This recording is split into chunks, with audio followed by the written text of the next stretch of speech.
ಇವತ್ತು ಏನು ನಿನ್ನನ್ನು ನೋಯಿಸುತ್ತದೆಯೋ ನಾಳೆ ಅದೇ ನಿನ್ನನ್ನು ಬಲಗೊಳಿಸುತ್ತದೆ. ಪ್ರತಿಯೊಂದು ನೋವು ಒಂದು ಪಾಠವನ್ನು ಕಲಿಸುತ್ತದೆ.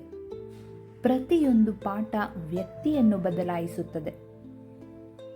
ಚಿಂತೆ ಮಾಡುವುದೇ ವ್ಯರ್ಥ, ಏಕೆಂದರೆ ಅದು ನಾಳಿನ ಸಮಸ್ಯೆಯನ್ನು ಪರಿಹರಿಸುವ ಬದಲು ಇಂದಿನ ನಮ್ಮ ಶಕ್ತಿಯನ್ನು ನಾಶಪಡಿಸುತ್ತದೆ.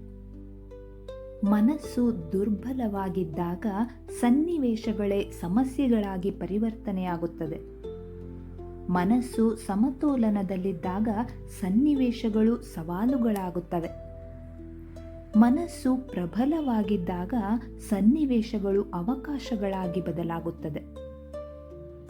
ಪಡೆದುಕೊಳ್ಳುವುದಕ್ಕಿಂತ ಉಳಿಸಿಕೊಳ್ಳುವುದು ಮುಖ್ಯ. ಹುಡುಕುವುದಕ್ಕಿಂತ ಸಿಕ್ಕಿರುವುದನ್ನು ಕಳೆದು ಹೋಗದಂತೆ ಕಾಪಾಡಿಕೊಳ್ಳುವುದು ಮುಖ್ಯ.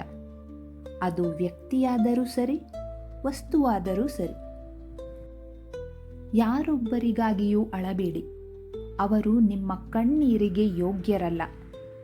ಯಾರು ನಿಮ್ಮ ಕಣ್ಣೀರಿಗೆ ಯೋಗ್ಯರೋ ಅವರು ನಿಮ್ಮನ್ನು ಅಳಲು ಬಿಡುವುದಿಲ್ಲ.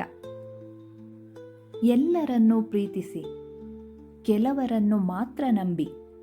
ಪ್ರಪಂಚದಲ್ಲಿ ಎಲ್ಲವೂ ಸತ್ಯ, ಆದರೆ ಎಲ್ಲರೂ ಸತ್ಯವಂತರಲ್ಲ.